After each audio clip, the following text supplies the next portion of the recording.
Welcome to this Managing Malnutrition in Care Homes training created by the NHS Kerno Clinical Commissioning Group Care Home Support Dietitians. This training has been delivered in many care homes across Cornwall and teaches staff how to identify and manage malnutrition risk, including how to use our Managing Malnutrition in Care Homes resource pack. You should already have received a PDF copy of this and have hopefully all had a chance to look at it. This version of the training is intended to be used for group training sessions, but can also be used for new or existing staff as part of induction or mandatory training. Our role as care home support dietitians is to ensure that care homes are confident in managing malnutrition. Alongside this training, we are carrying out ongoing audit of how malnutrition is managed in your care home. We'd also like to know how useful you find the training and whether it has increased your confidence in managing residents at risk of malnutrition. Please therefore complete the online questionnaire and feedback form after completing the training. Your manager can provide you with the link. Once you have done this, you will receive your certificate of completion. Your feedback helps us to evaluate the effectiveness of the training and supports us in continually providing these resources, so it is much appreciated. We are also continually monitoring the use of oral nutritional supplements and working with GPs to ensure that they are prescribed appropriately. Sometimes supplements are started in hospital and continue when the resident is discharged, although these may no longer be needed. We also frequently see supplements prescribed where residents could otherwise be treated with a food-first approach, as discussed in today's training. If any of your residents take oral nutritional supplements, GP practices may be reviewing these prescriptions and stopping any that are inappropriately prescribed, and will send a letter to notify you. If you think supplements have been stopped inappropriately and that using our resources to treat that resident is not effective, you will need to contact the GP surgery to consider whether they can be re-prescribed. So let's begin the training, which has been divided into 4 sections. What is malnutrition? How to identify malnutrition risk, nutritional care planning and treating malnutrition risk, and a section on other considerations in managing malnutrition. Full training should include participation in every section. There will be opportunities to pause and undertake discussion and interactive activities to help your learning, as we would in a face-to-face session. Having 1 or 2 resident care plans available during the session who you know to be at risk of malnutrition will also help in applying the training in real life. So let's look at what malnutrition is, why it occurs, and some of the consequences on health and quality of life. Malnutrition very simply means poor nutrition and can refer to both under or overnutrition. We will discuss just undernutrition in this training. Malnutrition can occur when there is a deficiency of energy, protein or other nutrients which can cause adverse effects. By energy we mean the calories we get from our food and drink. Protein we get from predominantly meat, fish, dairy, beans and pulses, which is essential for building and maintaining the body. And other nutrients means mainly vitamins and minerals. Over a third of care home residents are likely to be at risk of malnutrition, but what we must remember is that malnutrition is generally a treatable condition, and by identifying and treating it early, we can help to prevent long-term complications. Identifying why malnutrition occurs is the first step in guiding what action needs to be taken. Take a few moments here to pause the slides and discuss why you think some of your residents might be at risk of malnutrition or have become malnourished. The most obvious cause of malnutrition is poor intake. This may be due to a number of reasons: loss of appetite, illness, medication side effects such as taste changes and nausea, poor swallowing ability or poor coordination, and neglect or poor social circumstances, which is commonly seen prior to care home admission. Also, both dementia and poor mental health may impair someone's ability to eat adequately. Dementia is very common in care homes, so we've got a separate bit about this in slideshow 4 of the training and also in section 4 of the resource pack. Perhaps not so obvious is poor absorption, which can occur as a result of certain medical conditions and lead to malnutrition. Also less obvious is the need for increased nutrition in conditions such as COPD, during infection, or when there is a pressure ulcer. In these situations, the body may need more energy and protein to function normally and to promote healing. All three of the issues outlined here can quickly lead to unplanned weight loss and malnutrition. So we know that the consequences of malnutrition can have a big impact on quality of life. Every part of the body needs nutrients to survive and thrive, so having insufficient nutrition therefore affects every system in the body. It can lead to increased risk of infection and pressure ulcers, as well as slowing down healing and recovery. Inadequate intake will result in the body drawing protein from the muscles to be used as energy, so causing reduced muscle strength and increased risk of falls. Not having enough food can cause low mood, as we may all have experienced, which in turn can affect how much someone wants to eat. Overall, these consequences can lead to more days in bed and increased care needs, so potentially more GP visits or hospital admissions. When we train in care homes, we always highlight that it is vital to identify the underlying causes of malnutrition, as if they're not addressed, there may be limited success in actually reducing risk of malnutrition. On page 14 of our resource pack, there's a table for considering possible underlying causes, with suggested courses of action to take to help with this process. Care home staff may find this really useful. Please now move on to slideshow 2 to learn about identifying malnutrition risk.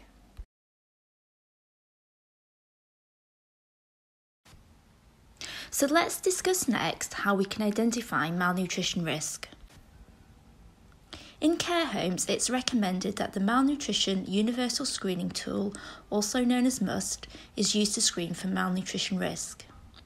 This should be used on admission and monthly for every resident where possible, not just those who look visually underweight or who have lost weight. The full tool can be found online, but there's also a version in our resource pack. A lot of electronic care records within care homes are set up to calculate the MUST score for you, so you don't necessarily need a copy of the tool. However, it's vital that this is set up properly, as the MUST score may not be calculated correctly otherwise. If you are in doubt following this training, please contact your care record provider. A useful way of checking MUST scores is also to use the online MUST calculator. This is easily found online on the BAPEN website. So, let's discuss calculating MUST scores manually. It is important to have a good understanding of how this is done. Step 1 involves calculating body mass index and assigning a score. So, for a BMI of over 20, a score of 0 is given. For a BMI of between 18.5 to 20, a score of 1 is given. And where a BMI is less than 18.5, a score of 2 is given. You can calculate BMI using an online BMI calculator or on the BMI chart within the MUST tool. This is available on page 6 of the resource pack. Step 2 considers unplanned weight loss over the last 3 to 6 months. This can be easily calculated using the chart on page 8 of the resource pack or by doing your own calculation. A score of 0 is given if weight loss is less than 5%, as this is considered to be normal variation. A score of 1 is allocated for 5 to 10% weight loss, and a score of 2 for more than 10%. It's crucial to know whether weight loss is planned or not, and also to use the correct weights to calculate percentage lost. You should only include unplanned weight loss and always use the highest weight achieved in the last 3 to 6 months compared to what the resident weighs now. This is sometimes where mistakes are made. Step 4 involves adding the scores together from steps 1, 2 and 3, and a total score of 0 means low risk, a score of 1 means medium risk, and a score of 2 or more means the resident is at high risk of malnutrition. For those still using paper notes, consider using the MUST record chart on page 34 of our resource pack to record monthly MUST scores. Step 5 of the must tool isn't shown on this slide, but suggests courses of action in different settings based on must score. Our resource pack includes a malnutrition care pathway for care home residents, which we recommend is used as your local policy or Step 5. This suggests pathways for care planning specifically in care homes and has been created in line with best practice guidelines. We will go over it later. We will also use some case studies shortly to practice calculating must scores. First, let's talk about some other factors that might make it difficult to calculate a must score. If someone's weight changes drastically from month to month or week to week, you should question the accuracy and reweigh when possible. Be aware of whether they are holding on to something when being weighed, such as a wall or the bed, or perhaps the scales are faulty or have recently been recalibrated. If weights appear unusually high, perhaps different clothing or footwear are being worn, there are heavy items in pockets, or they have a catheter bag attached. Sometimes fluid retention can cause large changes in weight and can be difficult to estimate. In these situations, we would suggest referring to the must explanatory booklet found online. This suggests how to estimate a dry weight, so for example, if someone has barely detectable edema, it suggests subtracting 2 kilograms from their weighed weight, or for more severe edema, you may subtract 10 kilograms to get a more accurate dry weight for them. For those who have had amputations, the must explanatory booklet also has a table which allows you to calculate pre-amputation weights depending on the site of amputation. Another area where care homes can struggle is when they are unable to measure a resident's height or if a resident has spinal curvature. It is worth checking whether their GP has a record of their height. If not, you can ask them or their family and friends what their maximum height was when they were younger. Alternatively, the forearm, called the ulnar, can be measured. The accuracy of this can vary quite a lot, but it can provide a rough estimate of height if all other options have been exhausted. Page 10 of our resource pack gives instructions on how to do this, as well as a table for converting the measurement into estimated height. You can also do this using the Must online calculator. Consider pausing here and practicing the ulnar length measurement on your colleagues. Be sure to read the instructions thoroughly before starting. You'll find that practicing the measurement on each other will make you a lot more confident in using this on your residents. If you're unable to weigh a resident, you will not be able to accurately calculate their BMI in Step 1 or weight loss in Step 2. In these cases, the Must tool suggests using subjective criteria. This means using other information to inform whether or not you think a resident is at risk of malnutrition. Although you can't assign an actual must score doing this, it can give clues and help to support your overall impression of malnutrition risk. We can use certain indicators to estimate BMI, such as whether someone looks thin, an acceptable weight, or is overweight. This, however, can be difficult if someone is covered up under leg clothing or bedding. You can also measure the mid-upper arm circumference, also known as MUAC, and use the measurement to estimate BMI. This measurement can also be useful to monitor someone over time when you are unable to weigh them, or if they are retaining fluid in their lower limbs or abdomen, but not in their arms. Details of how to do the MUAC are in the Must tool or on the bottom section of page 10 in the resource pack. You will see that if MUAC is less than 23.5 centimetres, you can estimate that BMI is likely to be under 20. And the person is likely to be underweight. If MUAC is over 32 centimetres, BMI is likely to be over 30 and not therefore underweight. Take a few moments to practice taking this measurement on a colleague if you have a measuring tape available. Again, pause the slides here and read the instructions on page 10 of the resource pack thoroughly before you start. If you don't have any weight history for a resident and don't know if they have lost weight, you should ask the resident if possible, and if they can recall their usual or previous weight themselves, then you could use this. If not, family, friends or their GP may be able to tell you. If you are unable to find this out, you will need to look for visual signs such as obvious wasting and loose-fitting clothing, extra notches in a belt, or loose jewellery. If previous MUAC measurements are available, this may help. As an example, a 10% decrease in MUAC is likely to equate to a 10% decrease in weight. Decreased intake and appetite or underlying disease or disability may also indicate that unplanned weight loss may have occurred. We'll go through this in more detail in one of our case studies. Next, we encourage you to practice using the MUST tool with some case studies. You might be surprised to see how different the examples are. This is Mabel. She's 82 years old and her carers are concerned that she may have unintentionally lost weight. She's eating small amounts but is not acutely unwell. Pause the slides and use the information provided on the slide to calculate her MUST score, using either the online MUST calculator or the charts in the resource pack. The answers are on the next slide once you're done. You should have calculated a BMI of 20 with a score of 1 for step 1 and unplanned weight loss of 4 kilograms with a score of 1 for step 2. For step 3, you should have identified that Mabel was eating small amounts and not acutely unwell, so scored 0 for this step. This gives a total score of 2, so puts Mabel at high risk of malnutrition. All of the information was available in this example, so it should have been a straightforward calculation.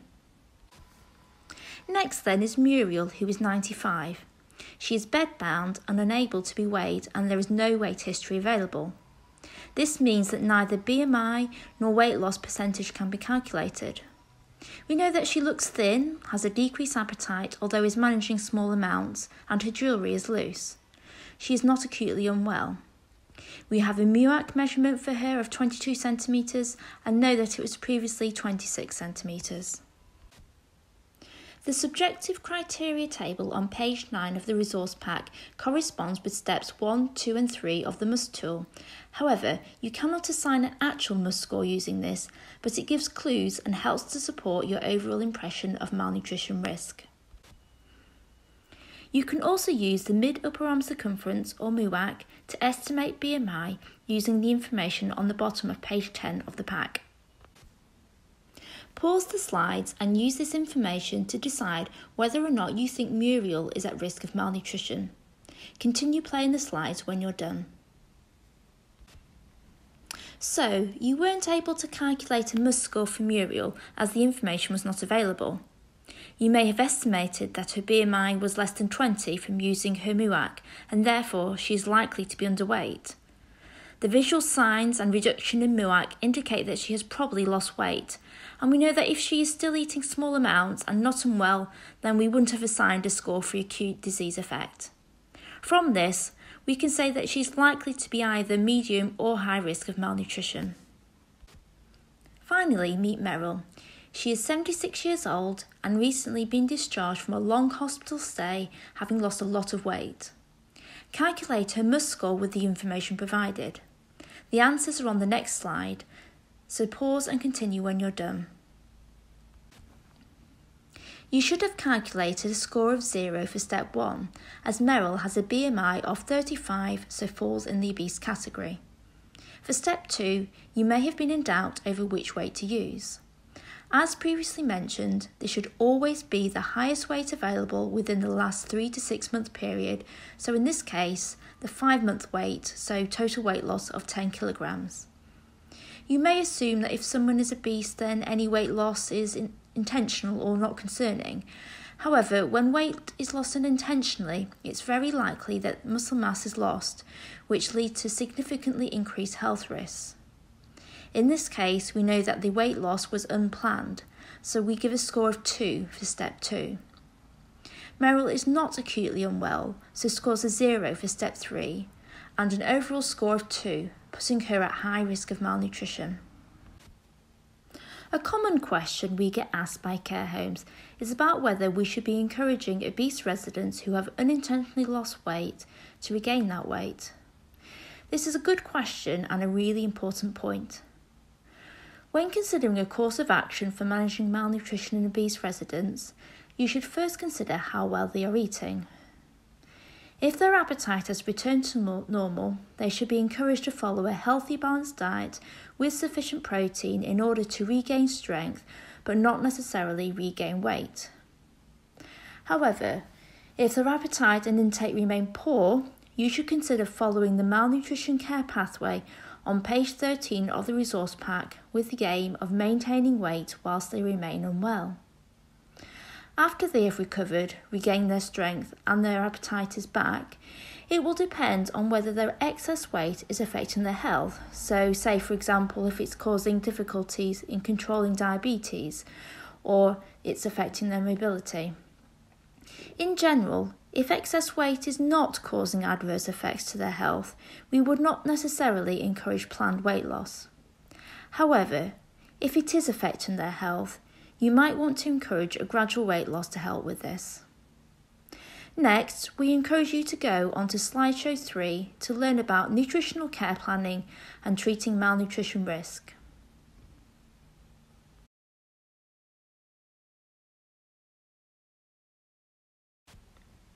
In this section, we will discuss nutritional care planning and treating malnutrition risks for care home residents. So, what should be included in care plans, how often they are reviewed, and how care plans might be communicated to the relevant staff so that actions are carried out.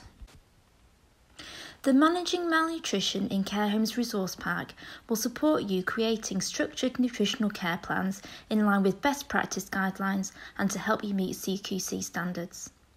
The first section of the pack includes all the information about malnutrition and must screening that we covered in sections 1 and 2 of the training. Section 3 of the pack gives a clear pathway for managing malnutrition risk based on must score and using a food first approach. This should help you to be really specific in individual care plans as to what the aim is, exactly what intervention is needed, and what is or isn't working in order to make progress and to manage malnutrition risk as best you can. The pathway is linked to various checklists, templates and supporting information to support homes in carrying out a full nutritional assessment and developing a nutritional care plan for managing malnutrition risk using a food-first approach without necessarily needing a dietitian referral or oral nutritional supplements. As a brief overview, here is the pathway for a must score of 0, so low risk of malnutrition. We suggest that the residents should have a basic or core nutritional care plan that is regularly reviewed and they should continue to be must screened monthly. If they have a pressure ulcer or wound that is not healing, food and fluid intake should be assessed.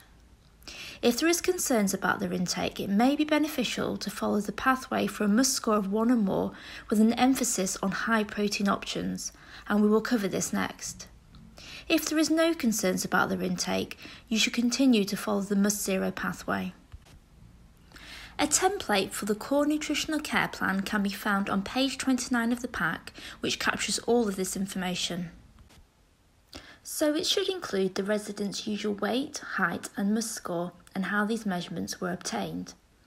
You might include a mid-upper arm circumference or ulnar measurement here if you have them. It should also detail any information on weight history if possible. Having a baseline or normal really helps with monitoring someone's nutritional status over time and setting an aim, as you never know when they might lose weight unintentionally. Allergies, intolerances, likes and dislikes should be clearly documented, and preferred portion size, which is commonly left out. Texture modification requirements should be recorded, and it should be made clear whether they are recommended by a speech and language therapist or whether it is just a preference. It is important to make this distinction because if modified textures are recommended by a speech and language therapist, this means eating or drinking normal textures would be unsafe. However, if it is their choice, it's unlikely that eating and drinking normal textures would actually do any harm. If there was ever a choking incident, having this information documented is very important. Any of the dietary requirements should be clearly documented, including any religious or ethical requirements. And any of the action points that relate to a person's nutritional intake should also be noted. Finally, we would encourage that all residents should have a nutritional aim. Now, this might be to maintain the weight, or it might be to lose or gain weight, so might include a goal weight that they're aiming for. An aim might also be to encourage a more varied or balanced diet, for example, or perhaps a lower calorie or fortified diet. Many of the things in a basic nutritional care plan can change frequently, such as likes and dislikes, so it's essential to review it regularly and update it with any changes. So for those with a must score of 1 or more who are at medium or high risk of malnutrition, the must 1 or more pathway should be followed. This also includes having a core nutritional care plan, but also a malnutrition action plan. The pathway guides you through completing the action plan, which we'll go through on the next slides. The end of the pathway also suggests giving an over-the-counter multivitamin and mineral supplement and weighing weekly. Weighing weekly can be important for your residents at risk of malnutrition, as it can give a good indication of whether any dietary changes are helping reduce their malnutrition risk. Creating an individualised malnutrition action plan helps to ensure that a resident's needs are fully assessed and that the right course of action is taken. It should again include weight, BMI and must score or other relevant measurements. Supporting information for getting an accurate weight and height can be found on page 11 of the resource pack. It should note any likely underlying causes of the malnutrition risk and onward referrals that are needed. Simple underlying factors such as bowel problems or medication side effects, for example, may be easily managed and may resolve appetite problems. The checklist on page 14 can help you with this. A nutritional aim should be set that is relevant to the malnutrition risk. It should consider the resident's priorities and stage of life, and supporting information for doing this can be found on page 15. Homes can sometimes struggle with setting a nutritional aim. One of the questions we are frequently asked is what sort of aim they should set for a resident who has always been a low weight throughout their life, so always has a high must score. This is quite common, and a realistic aim for someone like this may be to maintain their current weight, and perhaps no further action needs to be taken, but this at least needs to be acknowledged and documented. Homes can also struggle with setting aims if someone is coming to the end of their life or is refusing to eat. It is important to acknowledge that in some cases making dietary changes may be distressing or limited. In these situations, you may be aiming to optimise intake and quality of life as much as possible. We'll talk more about end-of-life nutrition in the next section. Detailed food and fluid charts should be kept for at least 4 to 7 days, and any findings should be noted down. So, this might be that a resident regularly sleeps through a certain meal of the day, but manages more at another time. In which case, you might set action points to offer larger portions or second helpings at a different time, and to give snacks before and after they sleep. Templates and checklists for assessing food and fluid intake are also included in the pack. To identify other problems affecting intake, it can also be useful to observe meal times. You might find that a resident would rather be in a different position or room, for example, or maybe they find their meals too large or not warm enough.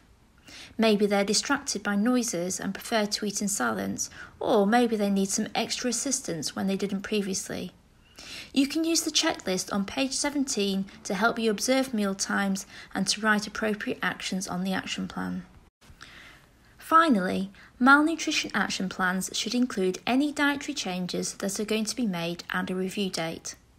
We recommend using Food First as a first-line treatment for malnutrition risk, which we'll come on to next. Take a few minutes to get familiar with the malnutrition care pathway on page 13 of the pack. You could use one of the resident care plans you've brought with you to run through creating a malnutrition action plan, but stop when you get to the Adopt 1, 2, 3 approach section, as we're going to cover this next. Pause the slides and continue when you're ready. Food First is the first-line treatment for those at risk of malnutrition, whether identified through must screening or otherwise, and includes principles such as eating little and often, food fortification, and providing nourishing drinks. We often see that people with smaller appetites are overfaced by big meals, so offering smaller meals alongside regular nourishing snacks and drinks is likely to result in a higher intake. Fortifying those meals means increasing the nutritional content without adding volume, by adding items such as cream, cheese or butter, for example. In terms of drinks, low-calorie or low-sugar drinks should be avoided and high-calorie drinks or homemade fortified drinks should be encouraged. Food-first treatment can be implemented without the need for a dietitian and can often resolve the malnutrition risk without a dietitian or a GP needing to be involved. Staff may still wish to advise the GP of any weight loss, and the GP will certainly find it useful to know that action is being taken to treat the malnutrition risk. In some cases, a dietitian referral may be needed, but we'll talk about that later. In our resource pack, we've incorporated the food-first approaches into our 1-2-3 approach. So we'll start with the number 1. This refers to providing 1 pint of fortified milk per day. Fortified milk is made by adding 4 heaped tablespoons of skim milk powder to normal full-fat milk. The full recipe and ideas on how to use it can be found on page 20 of the resource pack, but put simply, it can be used in place of normal milk in many drinks, main meals, puddings and baking. Using fortified milk can be a very simple and effective way of boosting nutritional intake without adding extra volume. It is a very good source of protein, which supports with improved strength and healing, so with wounds or pressure sores, for example. It can also really help with achieving weight gain or weight maintenance. We found that since giving this training across Cornwall, care homes have found fortified milk one of the easiest things to start using with their residents. So next, number 2. This refers to offering a minimum of 2 nourishing snacks, but preferably 3. Snacks should total at least 200 calories altogether. You should offer a wide variety of different snacks every day to keep residents interested in snacking. If giving biscuits, opt for high-calorie ones and try serving fruit with custard or cream. There are plenty of everyday snack ideas on page 22 of the pack, which includes lots of savoury snacks which you might not have thought of. We recommend that at least one of the snacks is a high-calorie fortified snack, and we also give some ideas for these on page 22. One we often recommend is a fortified yoghurt, so a normal thick and creamy yoghurt with 1 heaped tablespoon of skim milk powder and 1 tablespoon of double cream, which almost doubles its calorie and protein content. This can also be used as part of breakfast or with pudding after main meals. Snacks should be offered little and often away from meal times so they do not affect the resident's intake at the next meal. Ideally, they should be offered mid-morning, mid-afternoon and before bed. Bedtime in particular can be a great time for more rich snacks, as eating at this time won't ruin appetite for a forthcoming meal. Sometimes homes are unsure what snacks to give their residents on texture-modified diets, so might avoid giving them snacks. The consumer handouts under the resources section on the IDSI website give lots of ideas for foods of every texture. Of course, care home staff should always follow the IDSI guidance for testing textures to ensure that all food and drink is a suitable consistency for their residents. Testing foods can be quite simple and involves using a fork or a spoon. Provided you use a smooth yoghurt, the fortified yoghurt can be really good for those on a texture-modified diet, but there are also many other options. So finally, the number 3 of the 1-2-3 approach means 3 2-course fortified meals.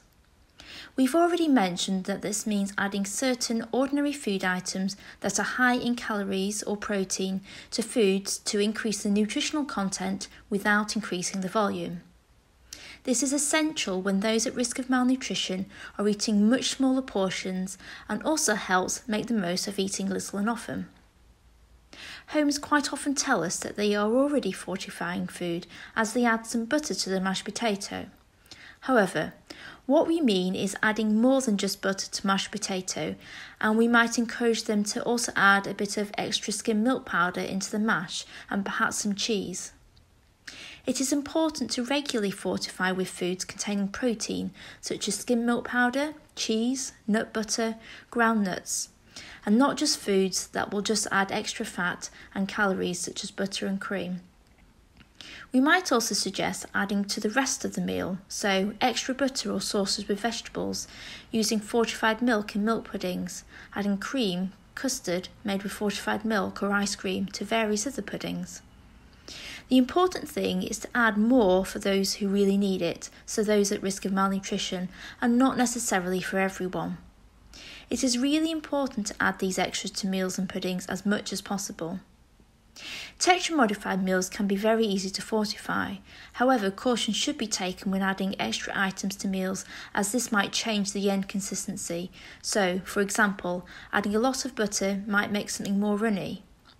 Homes should follow the IDSI guidelines, and there are very simple methods for testing food consistencies on the IDSI website. Some homes find it very useful to use meal companies who offer pre-fortified meals and cater for texture-modified diets. One more thing to add then is using homemade fortified drinks. The most nutritionally complete drinks from the recipes we provide are a fortified milkshake and a fortified hot chocolate. Both are made with fortified milk and double cream and use a milkshake or hot chocolate powder that is fortified with vitamins and minerals, which is really important. Skim milk powder is really important for protein, and the full-fat milk and cream give lots of calories. The recipes are simple and don't need to be added to. Making drinks too rich or sweet can be off-putting, and residents might be less likely to want to try them again. Adding extra items can also increase the volume, but reduce the energy and protein concentration of the drink. For those residents who are not able to have milky drinks or do not have a sweet tooth, we have included a fortified fruit juice recipe and have recently added dairy-free and savoury smoothies to our resources. We recommend giving 1 to 2 homemade fortified drinks where residents have a must of 2 or more, or if weight loss or poor intake continue despite other dietary changes being tried. Most of the recipes make a fairly standard sized drink of around 200 to 250 ml. If residents find this too much, the drinks can be split into smaller shot-style portions which might be more manageable. We also have a recipe for cream shots, which are only 40 ml each and offer a good boost of calories, although are lower in protein. Some of the drinks offer equivalent or more calories and protein than many standard oral nutritional supplements. We always encourage homes to try offering homemade fortified drinks first, rather than requesting prescribed supplements, as prescribed supplements may not be necessary much of the time.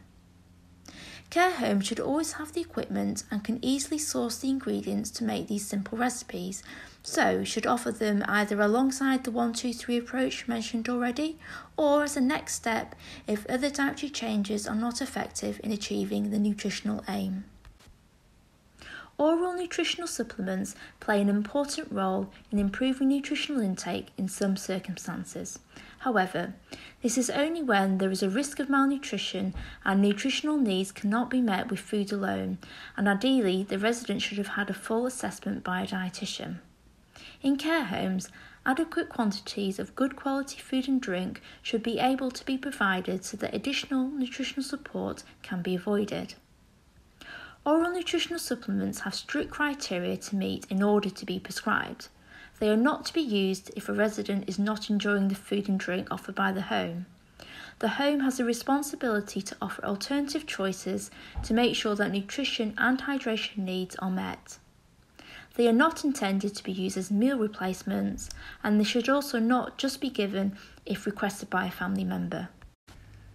Next, we'll run through some examples of how all of these food first ideas might be used and how much extra nutrition they can provide. First, we should reiterate that this high-calorie, high-protein approach is just for those at risk of malnutrition and not for everybody in the care home. This is sometimes misunderstood. So, This might be a fairly standard intake for a care home resident with a small appetite. A medium bowl of porridge for breakfast, a small portion of cottage pie and veg for lunch, and a light evening meal of a ham sandwich and some peaches and syrup for pudding. All of these meals are under 300 calories and provide less than 15 grams of protein each. And we can see that breakfast and lunch are only one course. Perhaps this person does not have a sweet tooth and clearly has quite a small appetite. Maybe they are better at eating in the early part of the day. So, snacks then. We've given the example of a biscuit mid-morning and another in the evening. Perhaps this person sleeps during the afternoon so doesn't snack during this time. And then drinks, 4 cups of tea and a cup of coffee. We can see that this person's snacks are quite minimal and the drinks provide a reasonable amount of fluid but not many calories or protein, even though they've been made with whole milk. So the total for this person's intake is less than 1,000 calories and only about 36 grams of protein. This is unlikely to be enough to sustain an adult's weight, so it wouldn't be surprising to see this person losing weight or at risk of malnutrition. So, let's think of how we might use the 1-2-3 approach to boost the nutritional content of this person's diet in order to manage their malnutrition risk. If we use some of the fortified milk in the porridge and added 10 grams of ground almonds, for example, this would add over 100 calories and 8.5 grams of protein and wouldn't make the porridge any sweeter or increase the volume. You could of course add things like sugar, jam and syrups if they were tolerated to add even more calories. If they could manage it, you could add an additional item or second course, so something like toast with butter and jam would add another 200 calories and 4 grams of protein. We've just kept a single course in this example. Next is lunch. By adding 30 grams of cheese and 10 grams of butter to the cottage pie and veg, which is only a very small amount, we add about 200 calories and almost 8 grams of protein without making the portion any bigger. You could of course encourage a pudding as well if tolerated, perhaps something with fruit for extra vitamins and minerals served with custard or cream. Again, we've just kept one course here. For the evening meal then, if we added half a tablespoon of mayonnaise to the half ham sandwich and a tablespoon of cream to the tin peaches, that would add another 147 calories and 4 grams of protein. With the snacks, we could swap the morning biscuit, which was very low in calories, to half a scone with butter and jam, and swap the evening biscuit for a fortified yoghurt. As we mentioned previously, evening is a good time for more rich snacks as there is a long gap until breakfast the next day. This gives an additional 358 calories and 10 grams of protein, adding a really good amount to the overall total. You could just change to higher calorie biscuits if preferred, or spread plain biscuits with butter, Nutella, nut butter, or add cheese. And you could encourage a third snack if there was an appropriate time in the day for this. Finally, the drinks. Using fortified milk in the teas and using it to make a milky coffee would significantly increase the calories and protein from those drinks, adding almost 200 calories and 14 grams of extra protein, without obviously increasing the volume. So we haven't included any extra nourishing drinks or homemade fortified drinks in this example, as we wanted to show how simple it can be to just use the 1-2-3 approach. And we can see that the total for this day's food and drink is closer to 2,000 calories and 80 grams of protein, so an increase of over 1,000 calories and 44 grams of protein without adding any significant extra volume. You could of course encourage more nourishing drinks such as fruit juice and other milky drinks. Drinks can be really useful for increasing calories or protein intake, especially when someone is eating very poorly. In this example, maybe that wasn't necessary on that particular day. So now we have discussed what dietary changes can be tried, it is really important to make sure that any changes are really clearly documented and most importantly communicated to the right people. So, for example, on the malnutrition action plan you can write what fortifications should be added to which meals and what snacks and nourishing drinks the resident prefers. where to use the pint of fortified milk, how to serve them, so in what quantities, and when they should be given. So we mentioned previously that homemade fortified drinks can add vital extra calories and protein to the diet and include recipes for these in the resource pack. Our resource pack includes a homemade fortified drinks prescription chart, which can be used in a similar way to a drug chart to ensure that drinks are given and signed off as you would with a prescribed product. You can specify what drink is to be given, so what flavour fortified milkshake for example, whether you're giving them as full drinks or in a smaller shot style portions, and what times they should be given. Communication is key when implementing any food first changes identified. Many homes communicate this information by verbal handover, which alone may not be enough to make sure all the necessary action is taken. Some homes also use a whiteboard or folder in the kitchen, although these are sometimes not detailed enough or not updated as often as they should be. There needs to be clear written information for kitchen staff, so ensure that they have a copy of the Malnutrition Action Plan so that they can plan out what meals to make for those individual residents and add adequate fortification. They should also have a copy of the basic nutritional care plan as well, so they are aware of other dietary needs such as allergies. It is not just the kitchen staff who are responsible for making these dietary changes. Extra drinks and snacks might be provided by care staff, so it's just as important for them to know what to offer and whether additional assistance and encouragement are needed. Perhaps certain parts of the action plan relating to snacking and drinking might be written on a board or on the door of a resident's room, for example. Homes might also consider having a trolley specifically for those at risk of malnutrition, which might include some higher calorie or higher protein snacks and perhaps a jug of fortified milk. It is the responsibility of the home to make sure the information is communicated effectively and that action is taken to reduce the malnutrition risk, and different homes may find different approaches to this that works best for them. So, let's just go over the last part of the malnutrition pathway. This reminds you to reassess MUST scores monthly and to continue reviewing nutritional care plans and action plans. It also gives the criteria for requesting a dietitian referral. Once the action plan has been completed, communicated and actioned, it is important to review care plans regularly, as well as to continue to screen for malnutrition risk monthly. You should continue to do this until the nutritional aim is met. It may be that the aim changes with time, and this should also be updated on the action plan. It is likely that a resident will not like or tolerate all of the dietary changes suggested, and this highlights the importance of reviewing the action plan and trying different options. Perhaps if you were aiming to give a resident a pint of fortified milk per day, for example, you may be struggling to do this if they do not drink tea and coffee or hot drinks, so it may be more effective to focus on high-calorie snacks.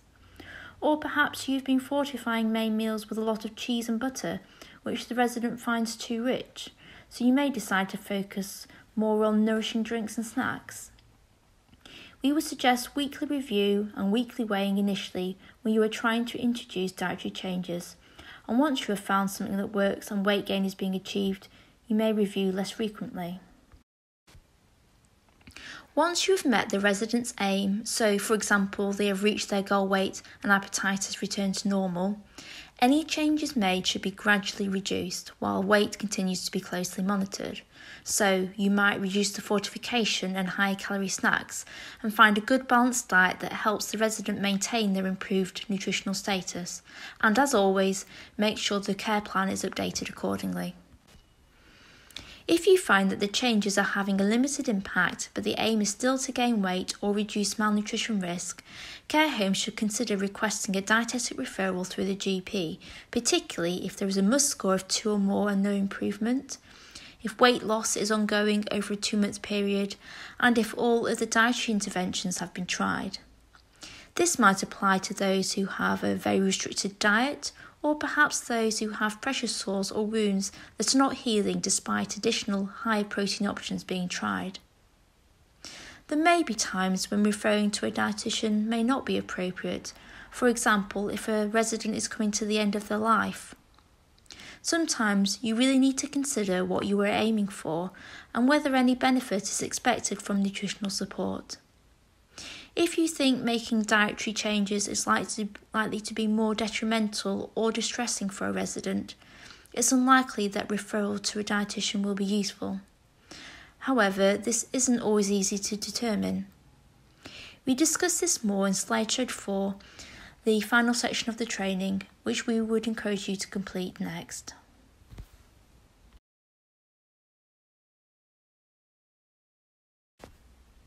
This final section covers other considerations when managing malnutrition, such as managing residents with dementia, diabetes, on texture-modified diets, those coming to the end of their life, as well as dehydration and constipation. Dementia can significantly affect ability to eat and drink, so care homes may struggle with ensuring adequate intake for those residents. Some common difficulties include confusion, depression or paranoia, changes in preferences, abnormal eating behaviours and physical changes, and these difficulties can result in increased risk of malnutrition.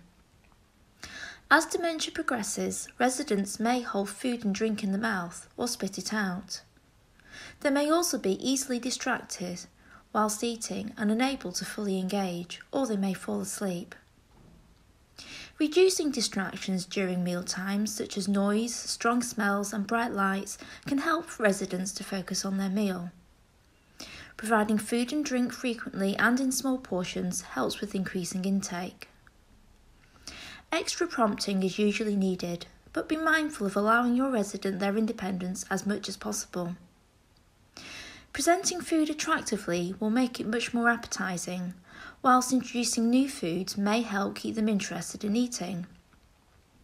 Serving food either hot or cold rather than room temperature can help them to recognise food in the mouth. Prompting with an empty spoon can help when a resident is storing food in the mouth if they have forgotten to chew and swallow. Finger foods can allow more independence at meal times and are more appropriate for those who cannot sit down to eat. We provide lots of ideas for these in the last section of the resource pack. In the later stages of dementia, more problems are experienced with eating and drinking due to loss of appetite, pain, swallowing and chewing difficulties, changes in sensation and sensory awareness, or a sore mouth or sensitive teeth. Try to identify why intake has decreased and see if you can put in place any strategies to help. So, for example, if a resident has a sore mouth, ensure appropriate treatment, regular mouth care, and offer soft and moist foods. For individuals with dysphagia, texture modification or other strategies may be required. You should refer a resident to speech and language therapy if a person shows signs of dysphagia, including coughing at mealtimes, distress while eating and drinking, breathing or voice changes, or recurrent chest infections. It may be that despite making many of these changes suggested, some residents may continue to severely limit their food intake. Although a variety of foods should continue to be encouraged alongside nourishing drinks, it may not be possible to achieve weight maintenance and a balanced diet, and so the emphasis at this stage may need to switch to optimising quality of life. There is additional information and resources in the pack, including a link to a workbook created by Bournemouth University. This may be particularly useful for those homes managing predominantly residents with dementia. Diabetes is quite common among the older population, and we have found that care homes may restrict nutritional intake when they are concerned about feeding their residents the wrong things. The key point to mention here is that if you have a resident at risk of malnutrition and who has diabetes, it is important not to restrict their intake as a means of controlling blood glucose levels. An individualised approach is key. Guidelines recommend relaxing blood glucose targets for older or frail people, and if blood glucose levels rise higher than target levels, you may need to look at adjusting diabetes medications rather than restricting the diet, and a GP or diabetes specialist nurse should be involved in this. So, for residents with diabetes who are at risk of malnutrition, we would encourage you to provide regular meals and snacks that include consistent amounts of carbohydrate every day to help keep blood glucose levels stable. This is because carbohydrate, which includes both starchy and sugary foods, is the key nutrient which affects blood glucose levels. A diet higher in fat and sugar will be more appropriate to ensure adequate intake. Although it is often thought sugary foods will raise blood glucose levels faster than starchy foods do, this is not always the case and can depend on many other factors, including what else is eaten with the food. It is the amount of carbohydrate eaten that will have the biggest impact on blood glucose levels rather than whether it was sugary or starchy. Therefore, regular cakes, biscuits, including plain, sweet and chocolate, and puddings can be given as opposed to low sugar versions. We would still advise against giving full sugar drinks or adding sugar to hot drinks, unless given as a hypo treatment, as this can cause a very quick spike in blood glucose levels, which would be more difficult to manage. Homemade fortified drinks can still be given as directed in the malnutrition care pathway, with preference given to offering the milk-based ones, which will be absorbed more slowly. If using homemade fortified drinks, it may be useful to request a review of the resident's diabetes management. Focus meal fortification on using fats and protein. Try in particular to use unsaturated or plant-based fats, which are found in vegetable oils and spreads. Protein foods to fortify with may include cheese, ground nuts and nut butter. Diabetic products are not recommended for anyone with diabetes. They can have a laxative effect and, contrary to belief, may still have an effect on blood glucose levels. They may also contain less calories than standard products, which is not appropriate for those at risk of malnutrition. Once again, regular cakes, biscuits and puddings can be given. If you are concerned about a resident's diet and diabetes control, please consider a diabetes review, which may also include a dietetic referral if deemed appropriate. It's essential that needs and preferences for altered consistencies are identified and managed appropriately, as this is also very closely linked with increased risk of malnutrition. Where dysphagia is suspected, a speech and language therapist may recommend specific texture modifications for foods and thickened fluids, as defined by the International Dysphagia Diet Standardization Initiative, or IDSI. We've touched on this throughout the training, but for more in-depth information and useful resources, go to the IDSI website, and you could also consider using the leaflets on the Nutrition and Diet Resources website, both of which provide food and drink ideas for the different texture levels. It's important to mention here that a large majority of community referrals to speech and language therapists in Cornwall come from care homes. We are told that these are often for residents with advanced dementia and showing typical symptoms associated with this, such as holding food and drink in the mouth or spitting it out, falling asleep whilst eating, or easily distracted and unable to fully engage. It's important to consider whether you can manage these common symptoms using the tips under the dementia section. However, if you suspect a resident has dysphagia, then a speech and language referral might be appropriate. Poor oral health can also affect intake, although can sometimes be easily resolved. Looking in the mouth to see if it is pink and healthy can be a very good indicator of whether there are any obvious problems, such as mouth ulcers or oral thrush. A sore or dry mouth can also result from medication side effects, poorly fitting dentures or infection, so Onward dental or GP referrals may be needed. All of these things can lead to increased risk of dehydration and malnutrition. Promoting good oral hygiene will help keep the tongue, palate, teeth and gums healthy, and brushing twice daily with a fluoride toothpaste is recommended. If dentures are worn, make sure they are cleaned at least once daily with a denture brush or toothbrush and soap. Providing suitable nutrition at the end of someone's life can be difficult for families and carers. It's normal that all dying people either cannot eat or drink, or that they lose interest in this at some point.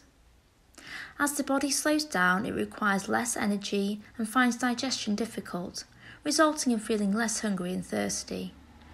People may also struggle with swallowing, a sore or dry mouth, or with feeling sick. The focus of care in the last few weeks or days of someone's life is to bring comfort and optimise quality of life, rather than trying to provide a balanced diet. If the person is conscious, would like to eat and can still swallow, different options should be tried, and the person should be supported to eat and drink for as long as they are able to. Smaller amounts of their favourite foods or flavours will be tolerated best, and foods that require minimal chewing, such as yogurts, ice cream and other puddings, soft fruits or chocolate could be offered. If giving things like sandwiches, use soft fillings such as egg, tuna or soft cheese.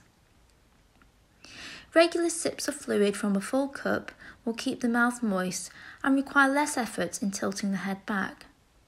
You could also give drinks via a straw, teaspoon or syringe, or give ice chips or ice lollies if preferred. Providing frequent mouth care is once again very important, particularly for those not able to drink. Using a small spray bottle or damp sponge on the lips and in the mouth can also help with dryness, as well as applying lip balm. Dehydration occurs more frequently with age for various reasons, such as reduced thirst, fear of incontinence, cognitive decline, or reliance on a carer. It can have many undesirable consequences, including increased risk of pressure sores, constipation, infection, low blood pressure, and increased risk of falls. Having a dry mouth can lead to decreased oral intake and so also increased risk of malnutrition. Every person requires different amounts of fluids, but aiming for between 6 to 8 drinks per day is a good guide. For those at risk of malnutrition, this should include nourishing drinks such as hot chocolate and other milky drinks, fortified drinks and fruit juices, which may help contribute towards calories and protein intake. Foods high in fluid are also a good option, such as soups and sauces, yoghurt, ice cream and custard, milk and cereal, and fruit and vegetables. As well as this, actually giving the drink rather than just verbally offering can really help, and ensure the right level of assistance and appropriate drinking vessels are provided.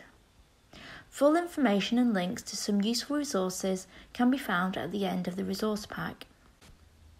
Constipation is a common complaint among the elderly and can result from being less active, having insufficient fluid and fibre, or often as a result of medication side effects or medical conditions.